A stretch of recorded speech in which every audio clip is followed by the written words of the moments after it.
ang mga kwento ng pag-ibig, kwento ng buhay at kwento ng pag-asa dito sa Barangay Love Stories. Love Stories.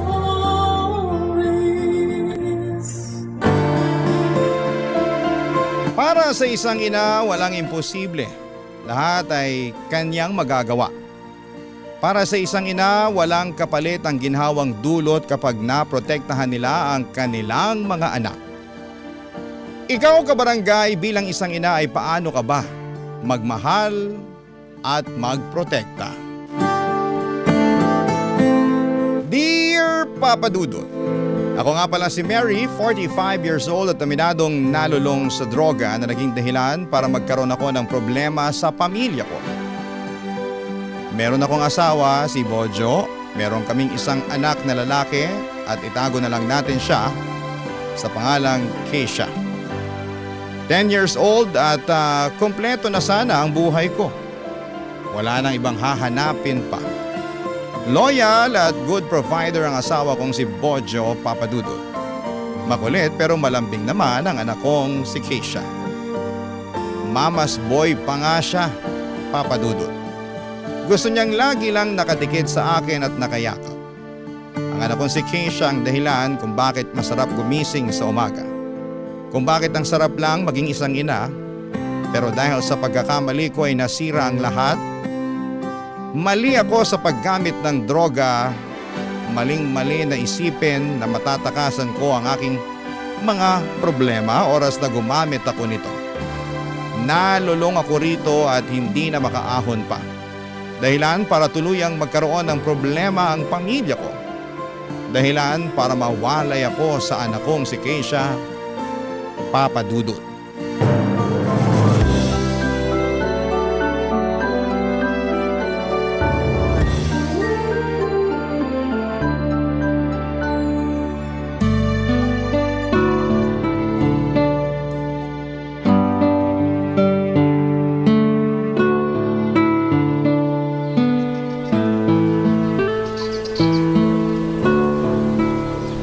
Hindi po ba natin kasama si tatay? Ha?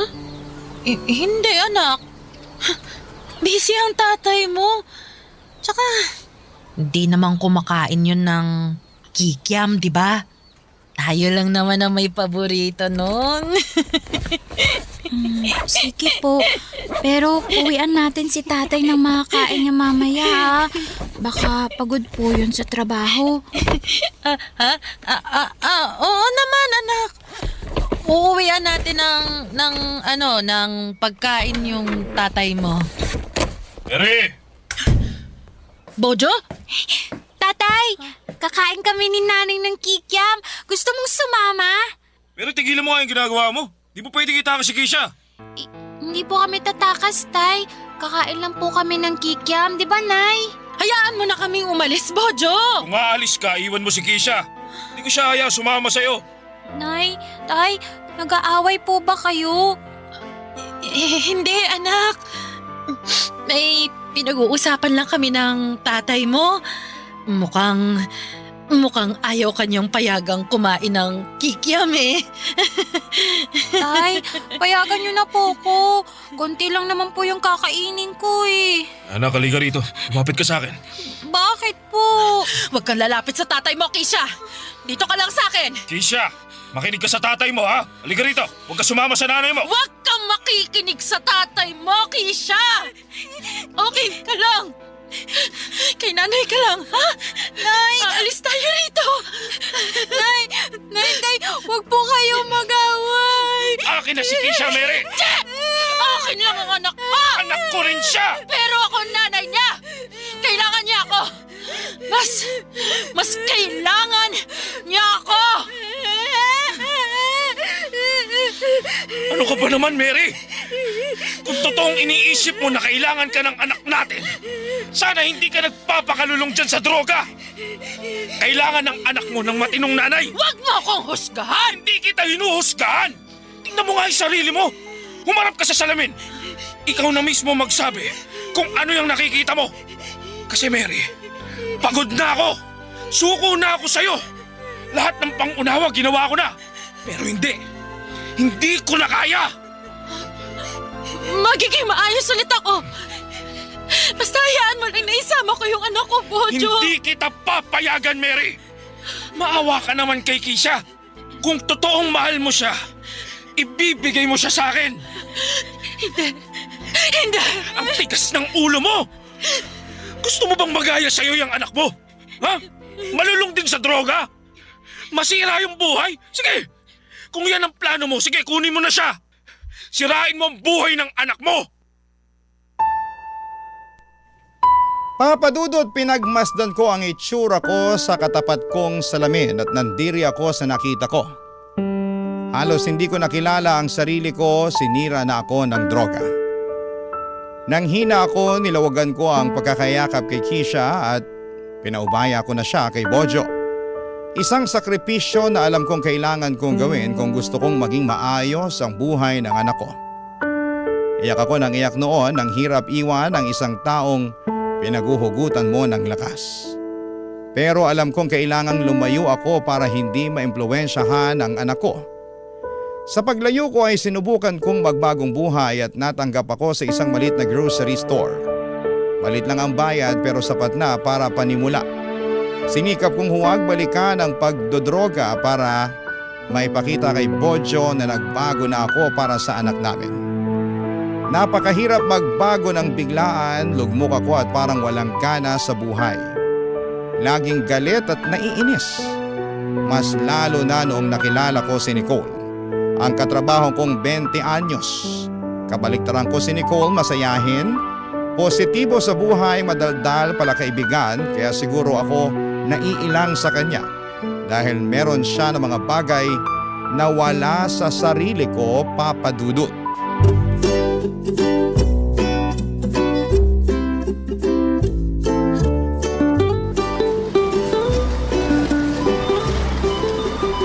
Hi, Ate Mary. Good morning. Walang maganda sa umaga. Wala ba? Anong tawag mo sa akin? Oras to ng trabaho. Sana naman igalang mo. So strict naman ito. Alam mo, Ate Mary, maganda ka eh. Kaso pinapapangat ka ng pagsimangot mo. Kaya smile ka na ha. Ikaw lang naman ang dahilan ng pagsimangot ko. Grabe ka naman. Sa akin pa talaga sinisi yung pagkapangit niya. Joke. Hindi ako nakikipagbiruan ha. Magsimula ka ng mag-ayos ng mga delata bago pa dumating ang boss natin. Mamaya na, kwentuhan muna tayo. Late ka na nga. Gusto mo pa makipagkwentuhan. Binabayaran ka para maging tamad. Kung may bayad lang ang pagiging tamad, baka sinipag na akong tamarin. Nicole, kailangan nang ayusin ang mga delata sa estante. Pakidalian mo na bago dumating ang boss natin. Mamaya na nga. Maaga pa naman yung... Maaga? Late ka na nga pumasok. Alam ko rin naman yun. Kaya lang, sulit naman kasi yung pagiging late ko. Kasi sinagot ko na si Arthur. At magkasama kami buong gabi. Kaya tingnan mo, kahit puyat ako, happy pa rin. Good morning na good morning talaga. Good morning, universe! Ay, kayong mga kabataan, puro puso ang pinapairal nyo. Kapag nagmamahal naman talaga, puso ang pinapairal, di ba? Alam nga namang appendix. Naku, kung appendix yon, baka pumotok na yun sa akin sa sobrang kilig ko. Alam mo ba, pinagluto niya ako ng corned beef at itlog kagabi. Sobrang effort talaga, ate. Hindi lahat ng lalaki kaya magluto ng corned beef at itlog, ha? Nakakalungkot naman kung corned beef at itlog lang ang kayang iluto ng boyfriend mo. Uy, hindi lang yun ang kaya niyang lutuin, ha? Perfect din siya magluto ng instant noodles. Hindi overcook yung noodles, sakto pa sa lasa. Ang sikreto niya para maging healthy yung instant noodles, repolyo. Nilalagyan niya ng repolyo yung instant noodles para balanced diet. Ay, kakabetchin mo yan. Nilagyan lang ng repolyo, feeling mo healthy na agad ang luto niyang instant noodles? Ganyan bang nagagawa ng pag-ibig sa inyong mga kabataan, ha? Nababawasan ang utak niyo, nalulusaw. Ay, grabe naman siya maka-judge. I'm sure na in love ka rin ng kabataan mo, kaya dapat gets mo yan ngayon. Na-in-love ako nung araw at pinagsisisihan ko yon. Kaya ikaw, habang bata ka pa, pagsisihan mo ng in-love ka. Pinagsasasabi mo? Bakit ko naman pagsisisihan na in love ako? Dahil nga kay Arthur, nagkaroon ng kulay yung buhay ko. Tingnan mo nga super blooming ako today. Pansinin mo yung labi ko, ang pula, di ba? Dahil, hindi yan dahil sa lipstick, kinagat yan ni Arthur. Nakakawalang gana kang kausap, no? Walang sustansya ang mga topic mo. Doon ka na nga. Layuan mo ako. Ate Mary, bakit bang sungit mo sa akin? Mabait naman ako sa'yo Bakit palagi ka nalang galit? Bakit ako palaging galit? Dahil sa mga katulad mo. Ay, wala kayong alam sa totoong mukha ng mundo. Akala nyo masaya ang buhay? Nako, tingnan lang natin kapag sinampal na kayo ng realidad. Yung kapag nakilala kayo ng taong magpaparamdam sa'yo na madilim ang mundo. Alam ko pa rin naman yung realidad. Alam ko rin naman, Ate Mary, na may madidilim na parte yung Lahat ng parte ng mundo, madilim. May liwanag pa rin kahit sa dilim. Bahala ka na kung paano mo makikita yung liwanag na yun. Basta ako, andun ako sa liwanag na yun. Oo, minsan madilim talaga, pero 'di ba, parte yun ng buhay. Hindi na ako nakaimik sa mga sinabi ni Nicole Papadudut. Alam kong may tama sa sinabi niya, pero syempre hindi ko yon tinanggap. Dahil puro kadiliman na ang tinatanggap ko sa buhay ko. Alam kong pinapahirapan lang ako ng ganitong klase ng pag-iisip, pero hindi ako makaahon dito. Masisisi niyo ba ako? Masaya naman ako noon sa piling nila Bojo at Keisha. Pero nung namatay ng sabay ang mga magulang ko ay hindi ko na kinaya. Nagluksa ako at na-depress at hindi yon naintindihan ni Bojo. Nainip siyang hintayin na makabangon ako. Kaya minadali ko ang pag-move on sa pagkamatay ng mga magulang ko. Gumamit po ako ng pinagbabawal na gamot. Kahit papaano kapag sabog ako ay nawawala sa isipan ko ang mga problema. Lagi akong masaya. Pero oras na mawala na sa sistema ko ang epekto ng drugs ay doon ako mas lalong bumagsak sa kalungkutan. Kaya kailangan kong habulin na naman ang saya at pagtakas. Tinuloy-tuloy ko ang paggamit nito, huwag lang akong makabalik sa realidad na puro sakit lang ang nararanasan ko. Hanggang isang araw, dahil hindi ko nagawang talikuran ng masamang bisyo na ito, ang mag-ama ko na ang nagsimulang lumayo at tinalikuran na ako. Papadudut. Barangay Love Stories. Barangay Love Stories. Ilang buwan kong tiniis na hindi makita ang anak ko, Papadudut. Mapatunayan lamang kay Bojo na nagbabago na ako. Hindi na ako gumagamit ng drugs noon at dinaan ko na lamang sa pagyoyosi kapag natutokso akong gumamit ng bawal na gamot. Napakahirap, lagi akong bagot, galit at parang wala sa sarili. Pero nilabanan ko ang lahat ng hirap para lamang makapiling kong muli ang anak kong si Keisha. Nagbunga naman ang lahat ng pagbabago ko. Makalipas nga ang ilang buwan, nakakausap ko ng muli ang anak ko kahit sa phone lang. At nang makita ni Bojo na seryoso na ako sa pagbabago ay nag-decide siyang idalaw si Keisha sa trabaho ko. Pinaghandaan ko yon, bumili ako ng laruan at maraming kikiam para kay Keisha. Halos hilahin ko na nga ang oras noon para lamang makita ang anak ko. At nang sumapit na ang uwian ay nakita ko na sa wakas ang anak ko, Papadudut. Walang kasing saya na muling mayakap ang Keisha ko.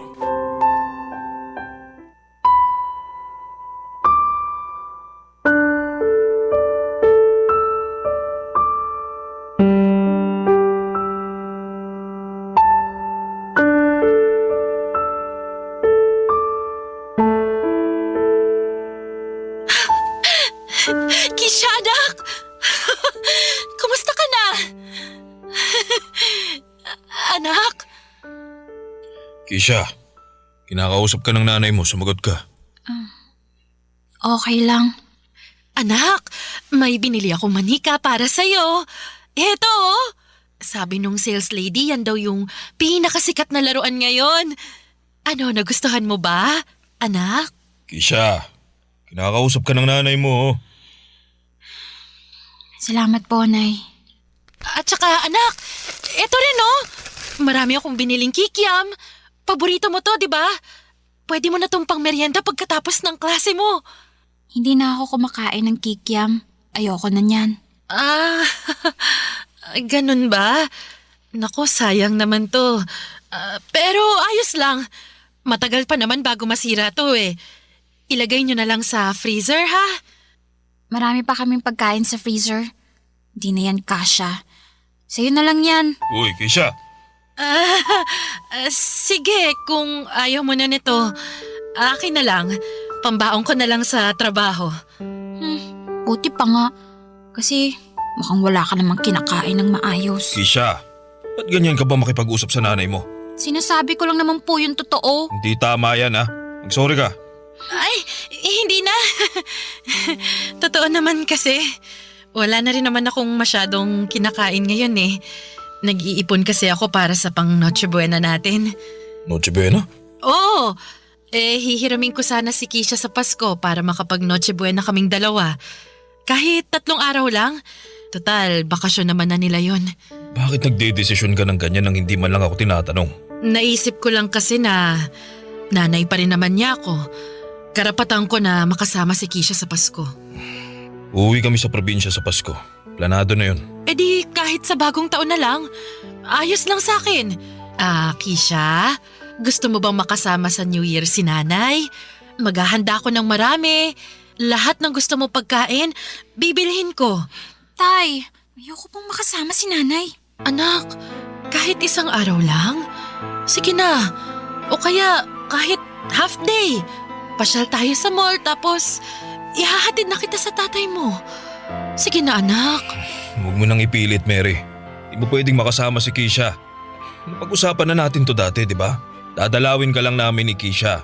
Di siya pwede manatili sa'yo kahit 1 araw. Oo nga, pero baka naman pwedeng baguhin na natin yung napag-usapan natin. Kasi, Bojo, nagbabago naman na ako eh. Hindi na ako gumagamit ng... Nagbabago na ako. Maniwala ka. Kaya sige na, pagkatiwalaan mo naman na ako. Gusto ko lang talagang makasama yung anak natin eh. Mary, makontento ka na lang sa pagdalaw-dalaw namin sa'yo. Paano ako makukontento? 1 o 2 beses mo lang idalaw sa akin si Keisha sa loob ng 1 buwan.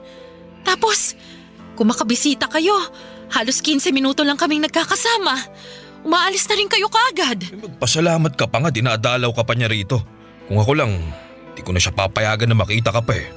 Di ka magandang impluensya sa kanya. At alam mo yan. Huwag mong isumbat sa akin ang nakaraan ko ha. Nagbabago na ako ngayon. Wala pa rin akong tiwala sa'yo. Masyado pang maaga para magsabing nagbabago ka na talaga. Tara na, Keisha. Umuwi na tayo. Bojo! Bojo!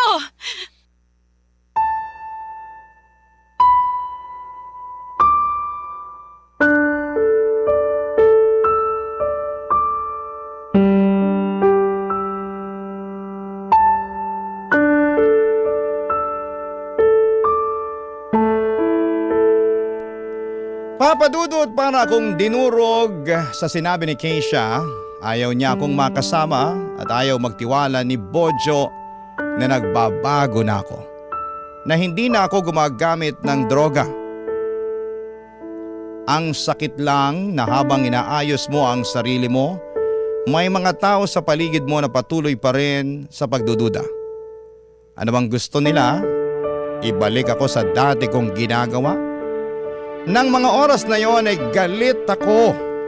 Parang gusto kong gumamit muli ng pinagbabawal na gamot para makatakas sa lungkot na nararamdaman ko. Kaya lang naisipan ko na mas lalo lang ilalayo ni Bojo sa akin si Keisha oras na malaman niya na bumalik ako sa pagdadrugs. Hindi ko hahayaang mangyari yon, kaya naman pinakalma ko ang sarili ko at pinalipas ang ilang araw para muling makausap si Bojo. Muli akong makikiusap na pagbigyan niya ako kahit na 1 buong araw lang na makasama ko si Keisha. Lahat ay handa kong gawin para mapagbigyan ako sa hiling kong yon. Papadudot.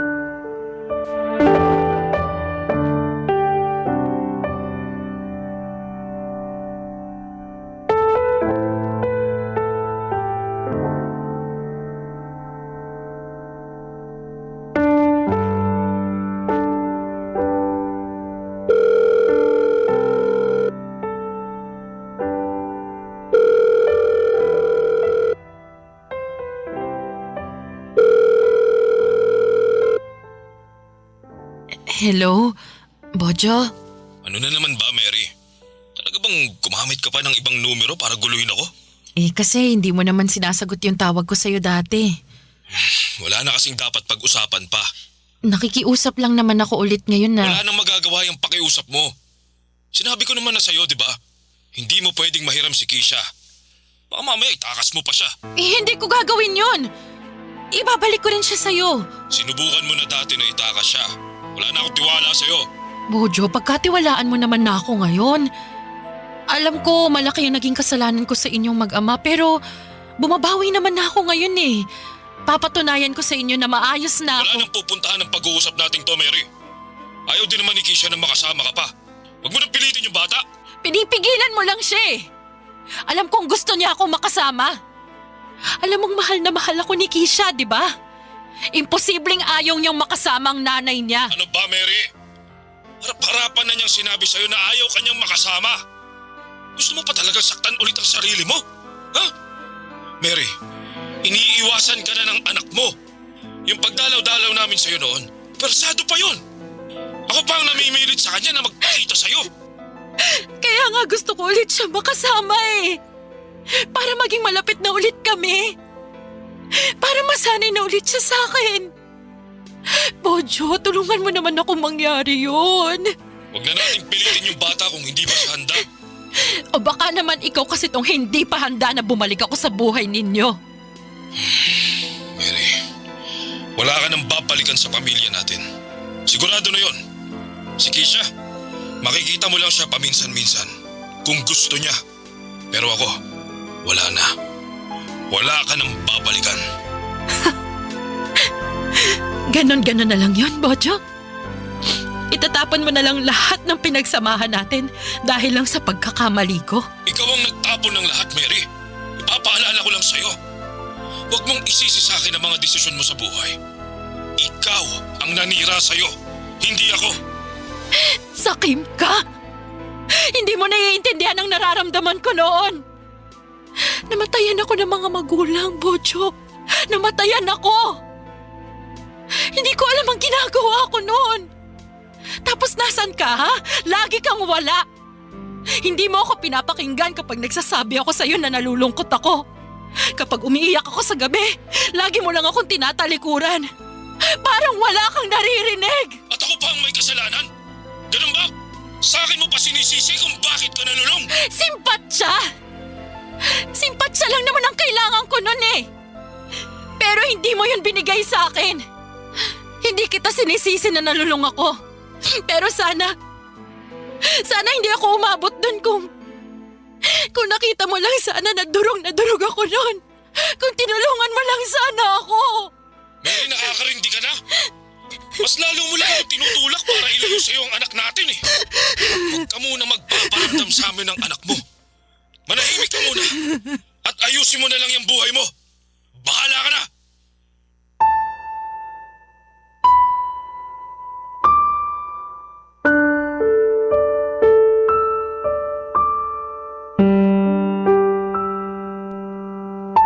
Papadudot na gulat na lamang ako, iyon ang unang beses na umiyak ako sa harapan ng ibang tao.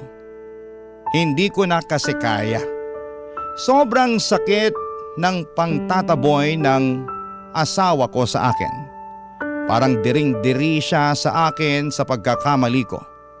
Niyakap ako ni Nicole at doon ay mas lalong lumakas ang iyak ko. Narinig pala niya ang usapan namin ni Bojo at nakisimpatya siya. Yon ang matagal ko nang kailangan, simpatya at pangunawa. Nakakatawang sa ibang tao ko pala yon makukuha. Mula noon, naging close na kami ni Nicole. Hindi na ako naiirita sa masayahing ugali niya. Hindi na nakakainis kapag dinadaldal niya ako sa mga nangyari sa kanya. Hindi na nakakainis ang presensya ng taong iyon. Para sa akin ay merong isang pangyayari na lalo nagpatibay sa pagkakaibigan naming dalawa, Papa Dudut. Hayaan niyong sa pagpapatuloy ko ng aking kwento ay malaman ninyo kung ano naman ang kwento ni Nicole na naging dahilan para mas lalo ko siyang mahalin at gustuhing protektahan Barangay Love Stories. Barangay Love Stories. At dahil sa pagkakalapit ko kay Nicole, kahit papaano, nabawasan ang pangungulila ko sa anak kong si Keisha. Malaking tulong si Nicole sa akin at napapatawan niya ako. Masaya akong kasama siya at higit sa lahat ay hindi ko na naiisip ang matuksong bumalik sa pagdodroga. Parang si Nicole ang nagsisilbing rehab ko. Alam din niya ang pinagdaanan ko at kinuwento ko na ang lahat sa kanya. Hindi niya ako hinusgahan, yon ang dahilan kung bakit napadali na patawarin ko ang sarili ko. Dahil may isang katulad ni Nicole na nakaunawa sa nakaraan ko. Unti-unti ay naibaling ko kay Nicole ang pag-aalaga ko bilang isang ina. Lalo't nalaman kong ulila na rin pala siya na katulad ko. Ang kaibahan lang ay sanggol pa lang siya nang mamatay ang kanyang nanay. Tumakas naman ang kanyang tatay, lumaki siya sa pangangalaga ng kanyang lola. Doon ko mas lalong gustong maging nanay para kay Nicole. Kaya lahat ng hindi ko maibigay at magawa para sa anak kong si Keisha, ginawa ko para sa anak-anakan kong si Nicole, Papa Dudut.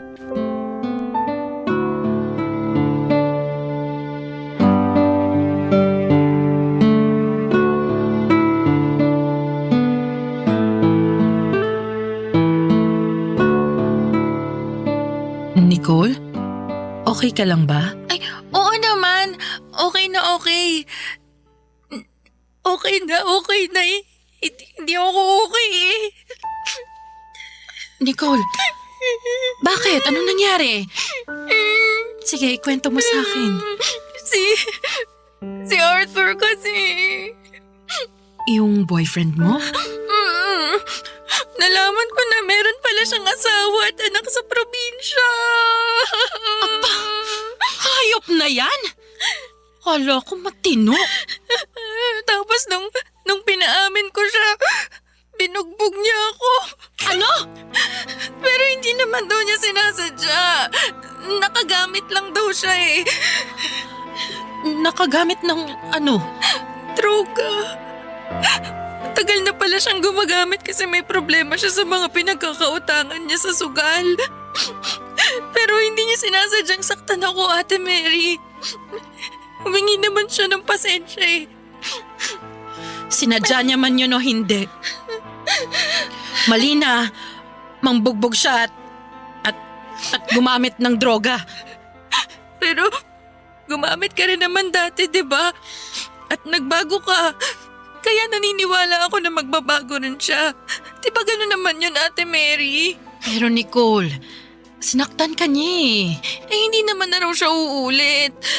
Mahal ko siya at naniniwala ako sa sinasabi niya. Pero Nicole, Ang totoo niyan, parating na siya ngayon. Ipapakilala kita. Mabait yun si Arthur. Makakasundo mo siya. Basta yung hindi lang siya nakagamit. Ay, ayan na siya. Ayan na. Arthur, Bakit hindi ka sumasagot sa tawag ko? May kasama ka bang lalaki rito, ha? ha? Wala ah. Nasa kwarto kasi yung cellphone ko at wala akong ibang lalaking kasama rito, si Ate Mary lang. Yung katrabaho ko. Halika, ipapakilala kita sa kanya. Sinungaling! Arthur! Ikaw, nanlalalaki ka na. Porque nalaman mong may asawa at anak ako? Hindi, walang ganun. Huwag mo akong saktan, please. Kakahiya kay Ate Mary. Wala akong pakialam! huwag mong saktan sa Nicole! Ilayuan mo siya! Huwag kang makialam dito, tanda! Ate Mary! Arthur, huwag mong itamay si Ate Mary. Wala siyang kasalanan. Pakialam, Mere! At saka...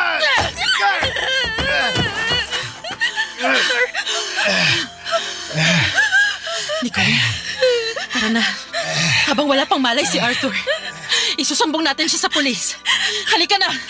Ate Mary, hindi ko pwedeng iwan si Arthur. Pag hindi mo pa siya iniwan, papapatay ka niya. Ako na nagsasabi sa'yo. Hinampas ko ng vase si Arthur sa ulo. Nawalan ito ng malay at nagkaroon kami ng chance ni Nicole na makatakbo. Agad po kaming pumunta sa mga pulis para magsumbong at maswerteng nahuli naman nila si Arthur bago ito nagkaroon ng malay. Pumanig pa rin sa amin ang hustisya, niligtas kami ng Diyos sa mapagmalupit na kamay ni Arthur. Nabigla si Nicole sa mga pangyayari at hindi niya alam kung bakit gusto pa niyang balikan si Arthur ng mga oras na yon. Gusto pa niyang unawain at patawarin pero pinigilan ko na siya. Nagpakananay ako sa kanya, Papa Dudut. Prinotektahan ko siya na parang sarili kong anak. Inuwi ko muna siya sa inuupahan ko para gamutin siya at hindi malugmok sa kalungkutan. Alam kong nasyak pa siya sa mga nangyari sa kanya at hindi makakatulong kung babalik siya sa inuupahan niya ng mag-isa. Baka maisip pa nitong makipagbalikan kay Arthur. Hindi ko yon papayagan. Habang ginagamot ko ang mga sugat niya ay nakapag-usap kaming dalawa. Masinsinan, isa yon sa mga moments na masasabi kong payapa at masaya ko. Dahil merong isang taong katulad ni Nicole na nagtiwala sa kakayahan ko bilang isang ina. Papa Dudut.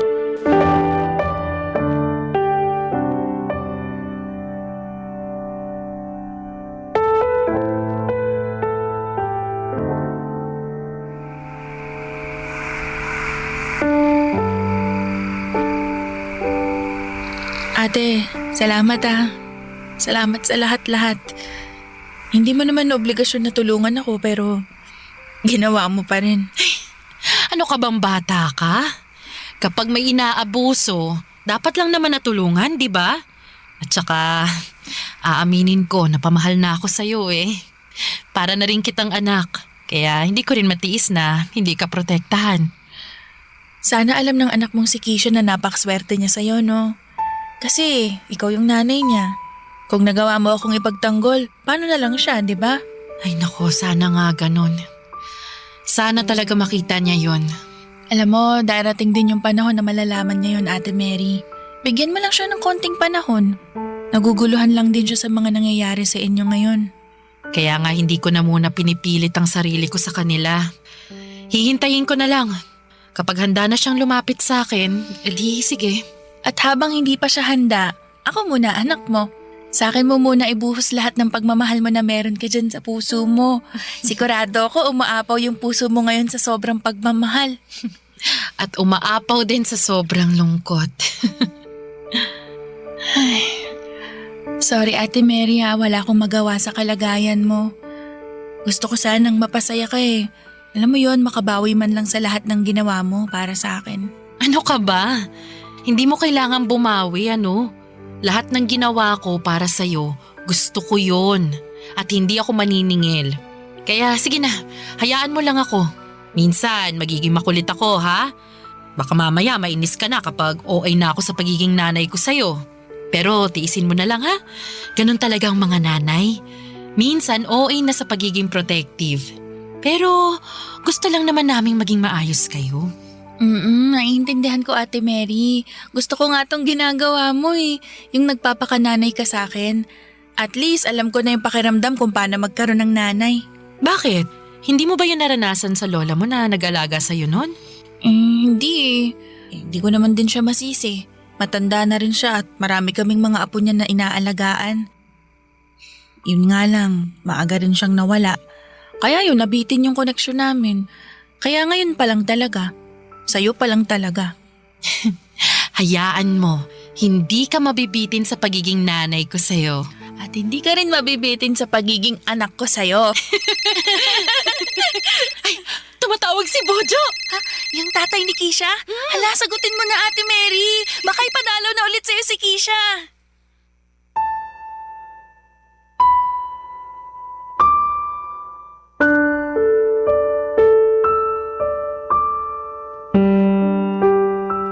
Hindi ko ma-describe ang nararamdaman ko ng mga oras na yon, Papa Dudut. Halos lumundag ang puso ko sa galak. Ang anak kong si Keisha ay gusto ulit akong makasama at hindi lang siya dadalaw, makakasama ko pa siya ng ilang araw. Makakasama ko na siya sa Pasko. Ang tagal kong ipinagdasal sa Diyos na ipaubayan niya ang anak ko. Hindi po niya ako binigo at dininig niya ang panalangin ko. Pero syempre bago dininig ng Diyos ang kahilingan ko ay siniguro muna niya ang pagbabago ko. At pinangako ko sa sarili ko at sa lahat ng taong naniniwala sa akin na hindi na po ako babalik pa sa masamang bisyo. Nabuo ulit kaming pamilya, nagkabalikan kami ni Bojo at naging close ulit kami ni Keisha. At isa pang masayang nangyari ay nadagdagan pa kami ng isa, si Nicole. Sinama ko na siya bilang parte ng pamilya ko. Makakasama rin namin siya sa Pasko. Ang hiling ko lang naman ay ibalik sa akin ang mag-ama ko. Hindi ko naman inakala na balak pa akong bigyan ng Diyos ng panibagong anak na mamahalin ko, Papa Dudut, at mamahalin ako. Ngayon pa lamang ay alam kong magiging masaya na ang Pasko ko at iba pang mga susunod na okasyon. Maraming salamat po sa pagbasa ng aking liham, Papa Dudut. Ang inyong kapuso at kabarangay forever, Mary. Anong say mo sa Barangay Love Stories na ito? Pagkwentuhan natin sa comment section yan. Ang mga kwento ng pag-ibig, kwento ng buhay at kwento ng pag-asa dito sa Barangay Love Stories. Love Stories. May mga tao talagang nagsisinungaling dahil may gusto silang itago. Nakakahiyamang aminin pero nangyayari ito sa totoong buhay. Ikaw kabarangay, naalala mo pa ba ang pinakamalaking kasinungalingang nasabi mo? Dear Papa Dudut, magandang araw po sa inyo. Ako po si Lester.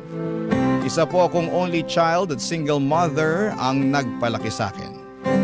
Sagol pa lamang ako nang iniwan kami ng tatay ko.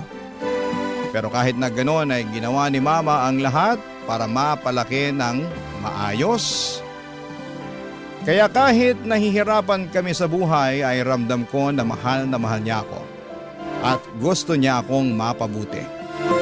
Pero habang lumalaki ako ay naging mas mahigpit si Mama sa akin. Palagi niyang sinasabi na kailangang mataas ang grades ko at madalas niya rin akong pinagbabawalan na gumala. Hanggang sa pagpasok ko sa college, si Mama pa rin ang nasusunod sa halos lahat ng desisyon ko sa buhay. At dahil nga dito ay napansin ko na unti-unti akong naging people pleaser. Lagi kong inuuna ang kasiyahan ng iba at ang iisipin ng ibang tao. Kahit na ako na mismo ang napapagod, naabala at nasasaktan. At dahil pangarap ni Nanay na maging nurse, ako ay yun ang kursong kinuha ko. Noong nakapagtapos na ako ng kolehiyo, gusto agad ni Mama na mag-review ako para sa board exam. Pero sa totoo lang ay ayoko na talaga. Gusto ko na lamang magtrabaho sa call center at kumita ng sarili kong pera ng mga panahong yon. Lalo na't hindi ko naman talaga pinapangarap na maging nurse. Pero dahil ayoko madismaya si Mama, palihim akong nagtrabaho sa call center habang ang alam niya ay nagre-review ako, Papa Dudut.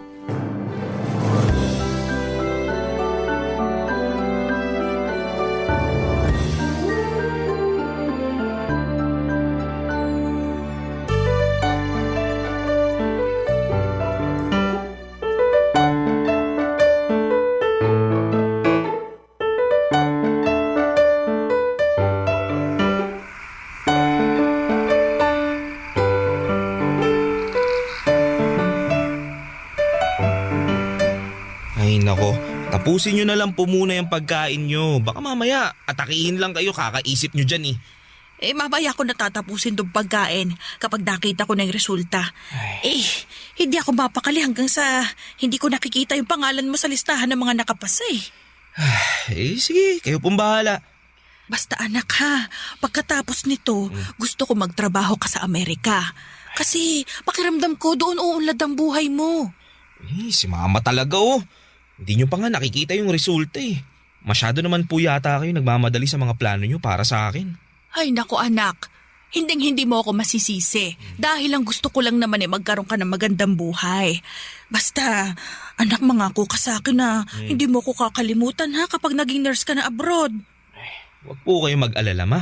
Hindi ko po kayo makakalimutan, ano? Ay, ayan na! Aray ko! Ma, aray ko! Nakalagay na dito na nai-release na daw yung listahan ng mga nakapasa ng nursing board exam. Sandali, hahanapin ko lang. Iscrollin mo. Basta ma, kung sakaling hindi ako makapasa ha, ipangako nyo sa akin na hindi kayo magagalit. Ano ka ba naman, anak? Napaka-negative mo. Talagang batang ito. Wala ka bang tiwala sa sarili mo? Meron naman po kaso nga lang, ayoko pong madismaya kayo kung sakaling hindi ako makapasa. Ay nako, huwag kang magsalita ng ganyan. Ilang buwan mo pinaghirapan tong pagre-review para sa board exam mo na hindi ka na nga halos umuwi dahil gabi-gabi kang nagre-review dun sa bahay ng kaibigan mo Pero ma... Ay, shh. Panahimik ka muna dyan. Eto, hinahanap ko na yung pangalan mo.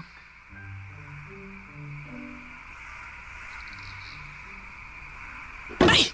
Oo, bakit po? Hindi ka nakapasa. Wala dito yung pangalan mo. Ayos lang po yan, ma.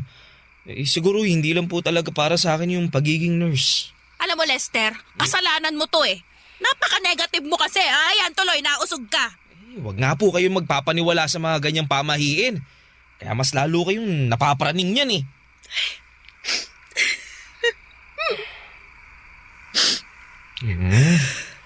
Man naman, wag na po kayong umiyak. Okay lang po yan. Anong okay? Hindi ka ba naman nanghihinayang? Ilang buwan mo kayong pinaghirapan yung pag-review mo sa board exam mo na yan? Siyempre nangihinayang po. Basta, magre-review ka ulit ha? Ha? Hindi ka titigil hanggang sa hindi mo na ipapasa yung board exam na yan. Naiintindihan mo? Opo ma. At hindi ka rin titigil hanggat hindi ka nagiging nurse sa Amerika. Diyos ko naman anak, pareho natin pinaghirapan na makapagtapos ka ng nursing. Kaya utang na loob naman, lubos-lubusin mo na. Walang kwenta yung diploma mo kung hindi ka rin lang naman makakapasa sa board exam. Wag po kayong mag-alala ma. Sa susunod, sisiguraduhin ko na po na makakapasa ako. Mabuti naman kung ganon. Oo ma, saan kayo pupunta? Yung pagkain niyo po. Ipakain mo na lang yan sa aso. Wala na akong gana. At tulad nga ng nakasanayan, nagpanggap pa rin ako na nagre-review para sa susunod na board exam.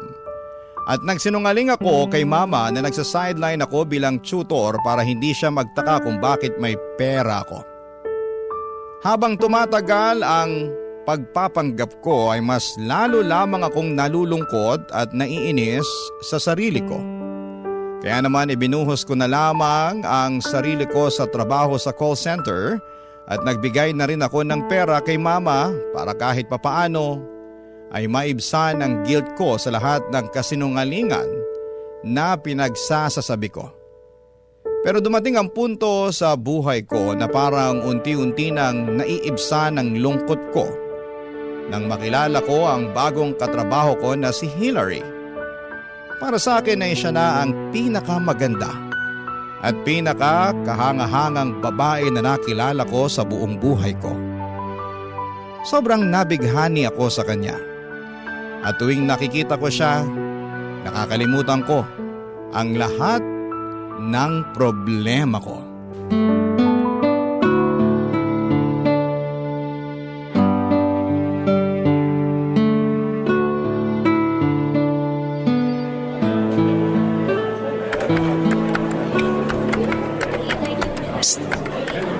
Hillary, Oh, bakit? Anong kailangan mo? tapos ka na ba dyan? Oh, bakit? Halika, lunch tayo. Sagot ko na. Ay, naku, Lester. Thanks but no thanks. Pass na muna ako dyan. Lo, bakit naman? Basta ayoko, okay? Alam kong may problema ka kasi nagmamaldita ka na naman, no? Kaya sige na, sabihin mo na sa akin, makikinig ako. Sige na nga, mapilit ka eh. Yan. At isa pa, ilang buwan na rin tayong magkatrabaho at ayoko nang magpaligoy-ligoy pa. Kaya dediretsohin na kita. Alam kong may gusto ka sa akin, Lester. Pero pasensya ka na kasi hindi talaga kita type eh. Aray ko naman. Di pa nga kita nililigawan, pinasted mo na ako agad. So tama nga yung hinala ko na may gusto ka nga sa akin. Parang gano'n na nga. Sinasabi ko na nga ba eh. Masyado ka kasing clingy. Kinakausap mo ako kahit wala namang dapat pag-usapan. Para kang timang. Ito naman no. Teka, pero matanong ko lang. Bakit ba hindi mo ako type? May mali ba sa akin? Pangit ba ako? Well, sa totoo lang, hindi ka naman ganun kapangit. At bentang-benta sa akin tuwing nagjo-joke ka. Tsaka kahit papaano, naiibsan din yung stress ko dito sa call center tuwing kinakausap mo ko. Pero, ano kasi? Ano? Sa ekonomiyang to, kailangan nating maging praktikal. Diba? Hindi ako aasenso sa buhay kung kapwa call center agent ko lang din ang jojowain ko. Grabe ka naman magsalita. Pero yan yung gusto ko sa'yo eh. Napaka-honest mo. Tsaka ibang-iba ka sa mga babaeng nakilala ko. Salamat na lang pero wala talaga sa wishlist ko na magkaroon ng jowa na nagtatrabaho sa call center. Kung ganun, ano yung tipo mo sa lalaki? Tawagin mo na akong ambisyosa, pero yung gusto ko sa lalaki, yung lumaki sa mayamang pamilya. Nang sa ganun, hindi na namin poproblemahin ng pera. Tsaka gusto ko yung tipong hinding-hindi na ako pagtatrabahuhin. Sa hirap ng buhay ngayon, naiintindihan ko naman kung saan ka nang gagaling eh. Pero, teka, pera lang ba talagang importante sa'yo? Anong ibig mong sabihin? Paano naman kasi yung love? Labang halaga sa'yo yun. Diyos ko naman, Manong. Napaka-corny mo, ha? Aanhin ko naman yung pag-ibig na yan. Mabibili ko ba yan ng bagong labas na cellphone? At magagamit ko ba yan pang shopping at pang tour ko around the world? Hindi naman, diba? Napaka-high maintenance mo talaga. Naman! Kaya wag mo nang ipagpilitan yung balak mo sa akin. Kasi wala dito yung dream guy ko. Lester, magkaibigan tayo. Pero hanggang doon na lang yun. Siya, sige. Total, nagpaprangkahan na rin naman tayo dito. Paano kung sabihin ko sa'yo na willing akong gawin ang lahat para mapasaya ka lang? Mapasaya? Paano? Gamit yung kakarampot na sahod natin? Ay, nako. Wag na kasi mahihirapan ka lang. Sungit mo? Ay, bahala ka na. Siya, kailangan ko nang mag-CR kaya maiwan na kita muna dyan. At magkita na lang ulit tayo pagkatapos ng lunch. Bye!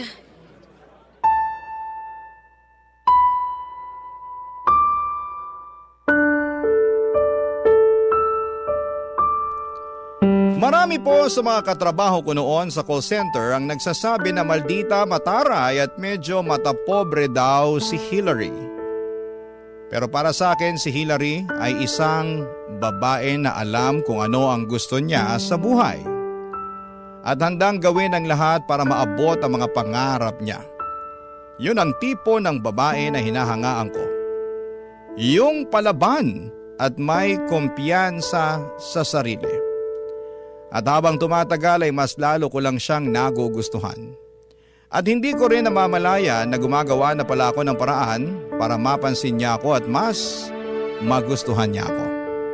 Tuwing sumasahod ako ay iniipon ko yung pera ko para kahit papaano ay maipakita ko sa kanya na hindi ako salat sa buhay at pwedeng-pwede niya akong ipagmalaki.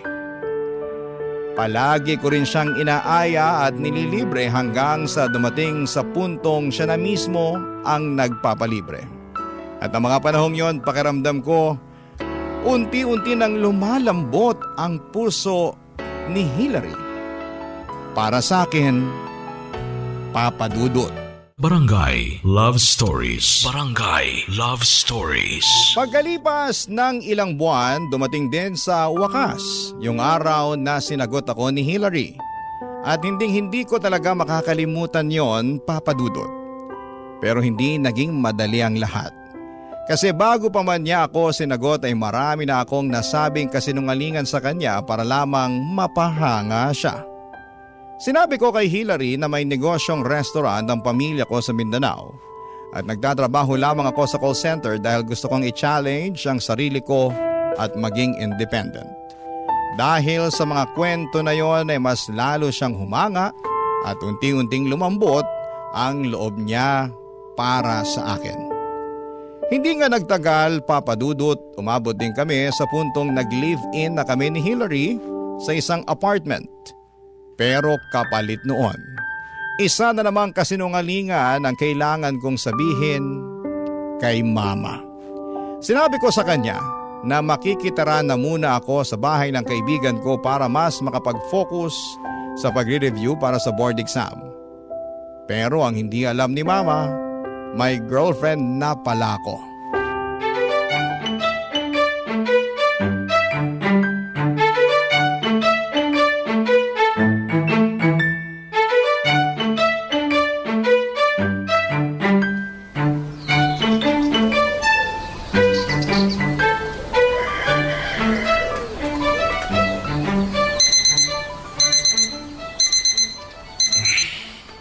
Han, Oh, bumangon ka na dyan. May pasok pa tayo.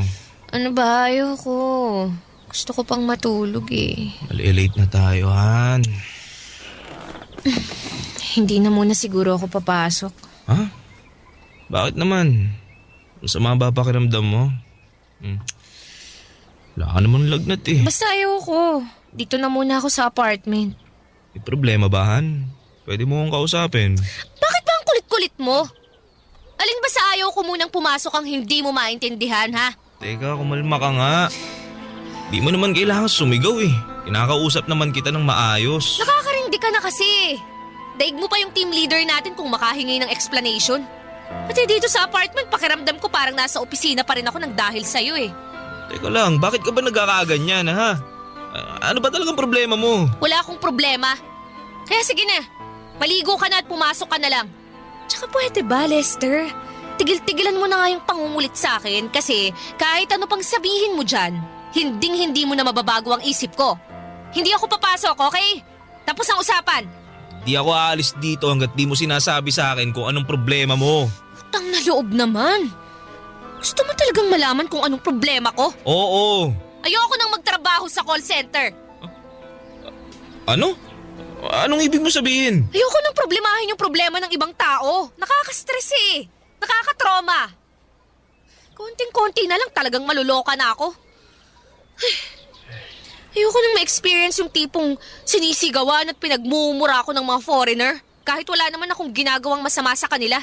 Yung tipong palagi akong pinagagalitan ng team leader natin tuwing may nagagawa akong mali sa paningin niya. At yung pinakamalala sa lahat, pagod na ako sa kakarampot natin na sahod. Kasi kahit anong kayod ko sa trabaho, hinding-hindi pa rin ako nakakaipon. Paano ka makakapag-ipon yan? Panay ang pagbili mo dyan sa mga luho mo. At kailan pa naging luho ang pagbili ng mga damit, bag at sapatos, ha? Huy, FYI lang ha. Basic necessities ang tawag doon. Sus, tingnan mo nga yung cabinet natin. Punong-puno ng mga damit na hindi mo naman napapakinabangan. Hindi mo na ako mapipilit na pumasok, Lester.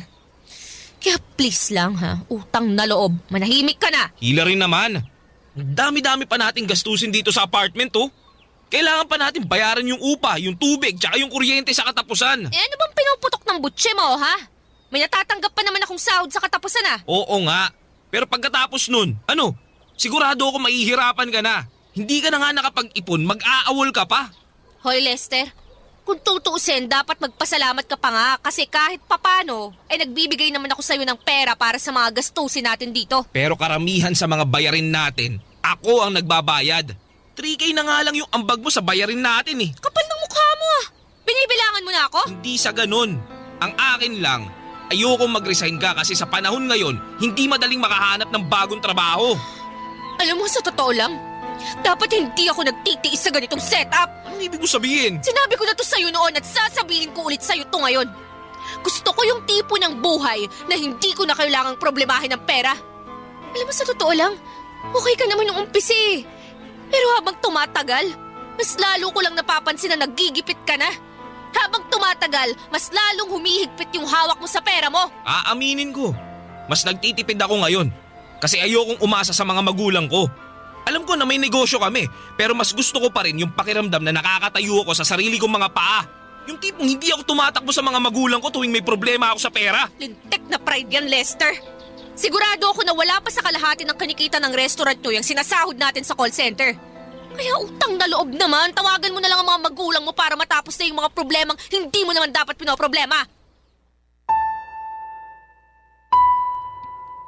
Noong araw na yon ay tuluyan nang umalis si Hillary sa trabaho niya sa call center at wala na rin akong nagawa kundi tanggapin yon. Naging sobrang hirap para sa akin ang mga sumunod na buwan dahil halos araw-araw akong nag-overtime para lamang matustusan ang pangangailangan naming dalawa. At ang mas masaklap pa doon, habang ako ay kumakayod at nagbabayad ng lahat ng mga bayarin, si Hilary naman ay madalas na nasa apartment lamang, nagsa-cellphone, umiinom at nanonood ng TV. Pero kahit na ganoon ang sitwasyon namin ay aaminin ko na mahal ko pa rin siya noon. Yun nga lang, habang lumilipas sa mga araw, mas lalo kong nararamdaman na ako na lang ang nahihirapan at unti-unti na akong sinisingil ng mga maling desisyon ko sa buhay ko.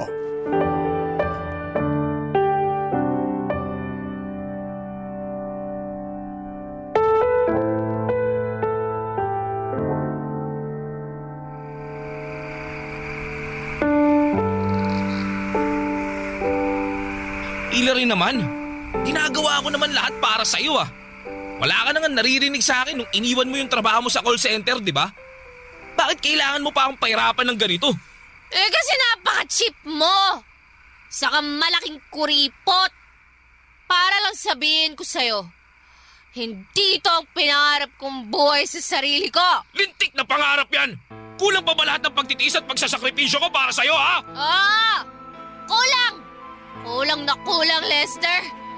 Nagdidilim yung paningin ko sa'yo tuwing naiisip ko na tinitipid mo ako. Wala kang karapatan na sabihin sa akin yan. Kasi araw-araw ako nag-overtime sa trabaho ko para lang matustusan lahat ng pangangailangan natin. Yun na nga eh. Nag-overtime ka nga. Pero hindi pa rin sapat yung kinikita mo. Kulang na kulang yung kinikita mo para sa ating dalawa. Alam mo, kung talagang mahal mo ako, lulunukin mo yung pride mo at hihingi ka ng tulong sa mga magulang mo para maibigay mo sa akin lahat ng mga pangangailangan ko. Nagsinungaling ako sa'yo. Ano? Hindi totoo na may restaurant kami. At matagal ko nang pinagkakasya yung savings ko para lang maitawid yung pang-araw-araw natin. Alam kong masama na nagsinungaling ako sa'yo, pero nangyari na ang nangyari. Kaya ngayon, alam mo na ang totoo, wag mo na akong pahirapan. Please lang, ha? Lintik ka? So all this time, umaasa lang pala ako sa wala? Ibig mo sabihin? Ang dahilan kung bakit ako nagtitiis sa walang kwentang relasyon na to ay dahil akala ko lumaki ka sa marangyang pamilya.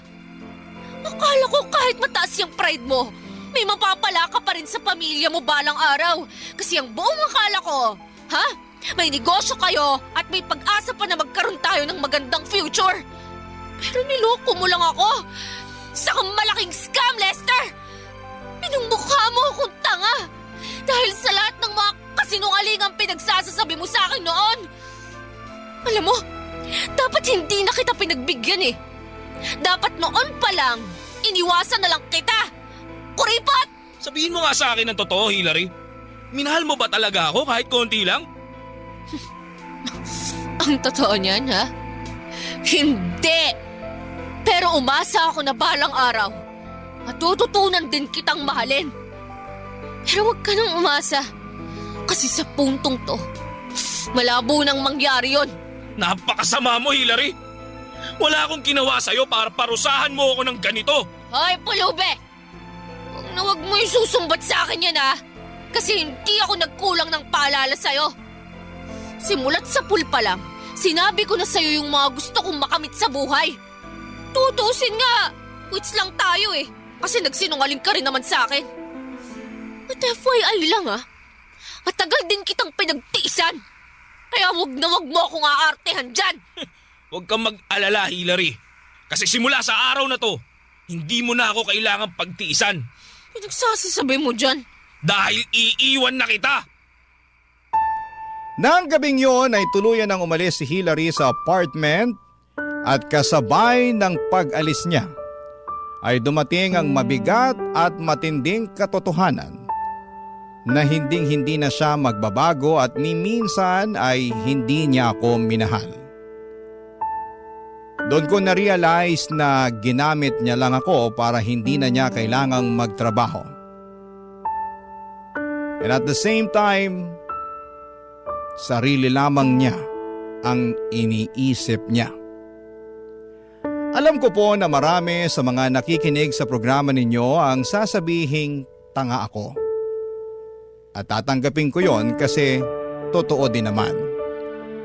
Siguro ganon talaga kapag mahal mo ang isang tao. Handa kang gawin ang lahat kahit alam mong nasasaktan ka na at nagmumukha ka ng ewan. Pero Papa Dudut, sa kabila ng sakit at pagkabigo ay may kakaibang ginhawa din akong naramdaman. Hindi ko akalain na ang sarap pala sa pakiramdam kapag wala ka nang tinatago. At hindi mo na kailangang magpanggap para lamang matanggap ka ng taong mahal mo. Barangay Love Stories. Barangay Love Stories. Papa Dudut, unti-unti kong sinubukang ayusin ang buhay ko. Sa totoo lang ay isa ito sa mga nakakatakot kong gawin. Pero alam ko sa sarili ko na kailangan ko itong gawin kung gusto kong maramdaman ang tunay na peace of mind. Kaya ang una kong ginawa ay ang tawagan si Mama. Gusto ko sanang ipagtapat sa kanya lahat ng kasinungalingan at pagpapanggap ko para tuluyan na ring matapos ang paghihirap ko. Pero wala pa rin akong lakas ng loob para ipagtapat sa kanya ang buong katotohanan. Ang naipagtapat ko lang kay Mama ay ang tungkol sa hiwalayan namin ni Hillary. Pero kahit ganun pa man ay bahagyang gumaan ang pakiramdam ko kasi sa wakas may nakakausap ako at may nakakaintindi sa mga pinagdadaanan ko, Papa Dudut.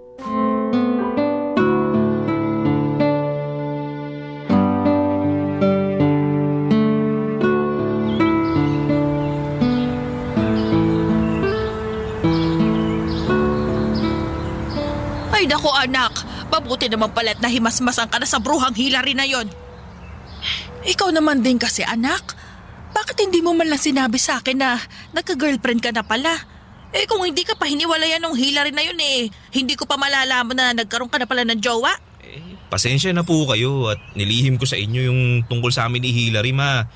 Nag-aalala po kasi ako na baka magalit lang kayo kapag nalaman nyo na nagkaroon na ako ng girlfriend. Ay, ito namang batang ito. Bakit naman ako magagalit?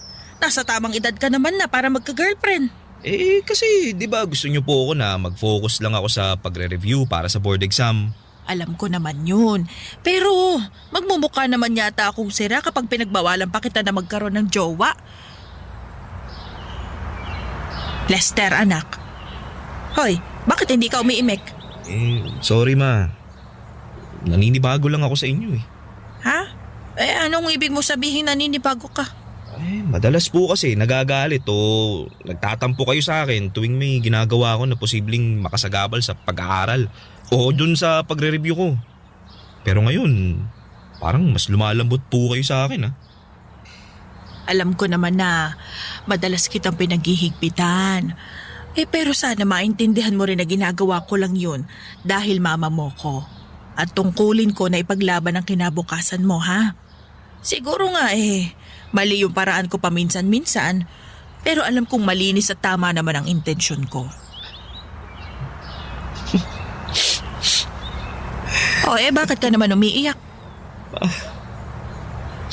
Ma, I'm sorry kung naglihim po ako sa inyo. Bakit? Tungkol pa rin ba ito sa Hillary na yon? Naku anak, ano ka ba naman?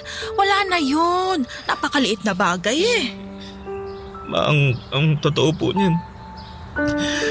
Sobra po akong nakokonsensya dahil hindi ko po agad sinabi sa inyo yung mga nangyari. Aaminin ko na medyo nalungkot at nasaktan ako nung nalaman ko na nilihim mo sa akin yung tungkol sa girlfriend mo. Pero anak, pinapatawad na kita. Basta sa susunod, wag na wag ka maglilihim sa akin, ha? Nang sa ganun madamaya naman kita kagad tuwing mamumroblema ka. Opo, ma. Sorry talaga. Siya, sige na, kumalma ka na riyan, ha? Salamat po. Ay, nga pala anak. Meron lang sana akong i-request sa'yo kung pwede lang. Ano po yun, ma? Alam ko na busy kayo ng kaibigan mo sa pagre-review sa bahay niya. Pero ang totoo niya namimiss na kita anak eh. Kaya hanggat maaari sana naman, dalas-dalasan mong pagdalaw sa akin dito sa bahay natin. Minsan-minsan na lang tayo nakikita eh. Huwag po kayo mag-alala. Kasi babalik na po ako dito. Ha? Totoo ba anak? Opo. Kukunin ko lang po yung mga gamit ko tapos babalikan ko na po kayo dito. Oh, sige anak. Basta mag-iingat ka ha. Noong mismong araw na yon ay umalis na ako sa apartment at dinala ko na lahat ng gamit ko. Masaya man ako kasi alam na ni Mama ang tungkol sa naging relasyon namin ni Hillary, pero hindi pa niya alam ang tungkol sa pagtatrabaho sa call center na ginawa ko.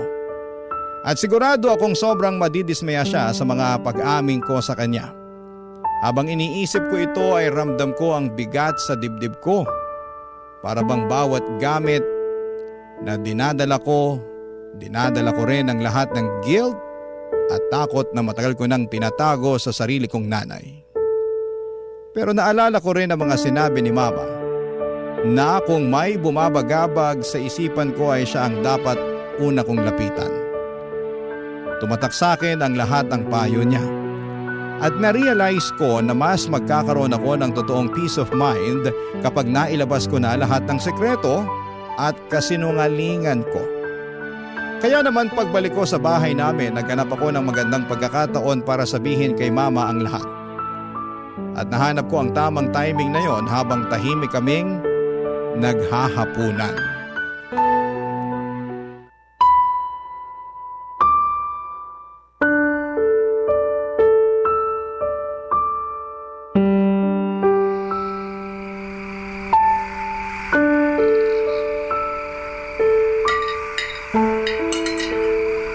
Alam mo anak, may napapansin akong kakaiba sa'yo. Ano po yun? Pansin ko parang pumayat ka yata. Naku, si Mama talaga. Baka naman namamalikmata lang po kayo. Anong namamalikbata? Hoy, alam ko sinasabi ko ano? Biro lang po. Anak, alam ko na matagal na kitang pinipressure na ipasa yung board exam mo. Pero sana naman wag mong pabayaan ang sarili mo.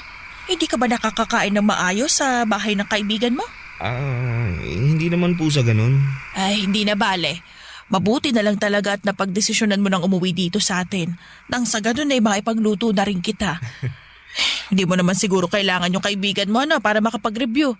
Kasi alam ko namang matalino ka at kaya mong mag-review ng mag-isa, di ba? Nga pala Ma, may gusto po sana akong aminin sa inyo eh. Ano ba yon? Lester, bakit ka umiiyak dyan? Ano pa problema? Ma, I'm sorry. Sorry, Ma. Nagsinungaling po ako sa inyo. Matagal na po ako nagpapanggap.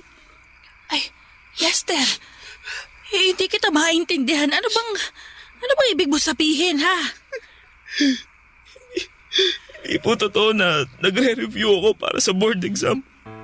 Tsaka, di rin po totoo na hindi ako nakapasa. Kasi po noong una pa lang, hindi naman po talaga ako kumuha ng board exam ko eh. Ano? Di rin po totoo na rumarakit ako bilang tutor. Dahilan ko lang po yun sa inyo.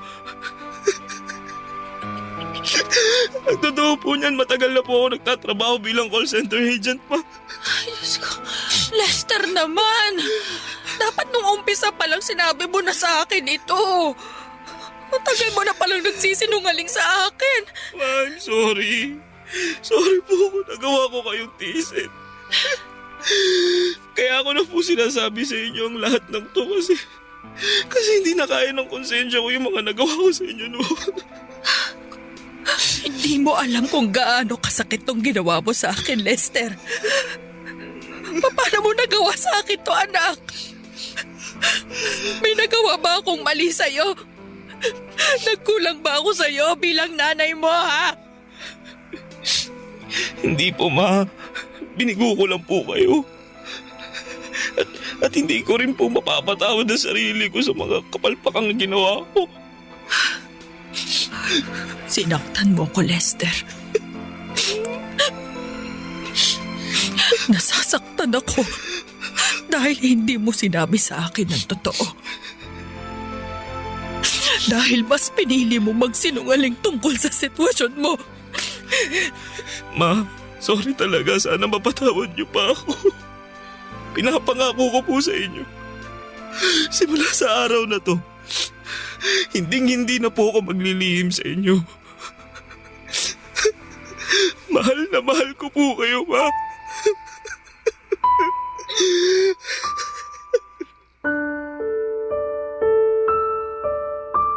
Papa Dudut, hindi naging madali para sa akin ang aminin ang lahat ng mga naging pagkakamali ko. Pero kahit ganun pa man ay sobrang nagpapasalamat pa rin ako sa mga nangyari dahil doon ay mas naging maayos ang relasyon namin ni Mama. Pagkatapos po ng isang buwan ay nag-resign na rin po ako sa call center at para makabawi sa mga pagkukulang ko kay Mama, seryoso na ako nag-review para sa board exam at pinanindigan ko ang pagtitake ng board exam. Sa kabutihang palad ay nakapasa rin po ako. At sa wakas ay natupad ko na rin ang matagal nang pinapangarap ni Mama para sa akin. Kung may natutunan man ako sa lahat ng pinagdaanan ko, ito ay ang kahalagahan ng pagtitiwala sa ating mga magulang. May mga bagay na ginagawa ang mga magulang natin hindi para bigyan tayo ng limitasyon, kundi para tulungan tayong maging mas mabuting tao at para mas magkaroon tayo ng maayos at maginhawang buhay. Maraming salamat po sa pagbibigay sa akin ng pagkakataon na maibahagi ang kwento ko at sana, Papa Dudut, ay may natutunan din ang inyong mga tagapakinig. Ang inyong forever kapuso at kabarangay, Lester. Anong say mo sa Barangay Love Stories na ito? Pagkwentuhan natin sa comment section yan.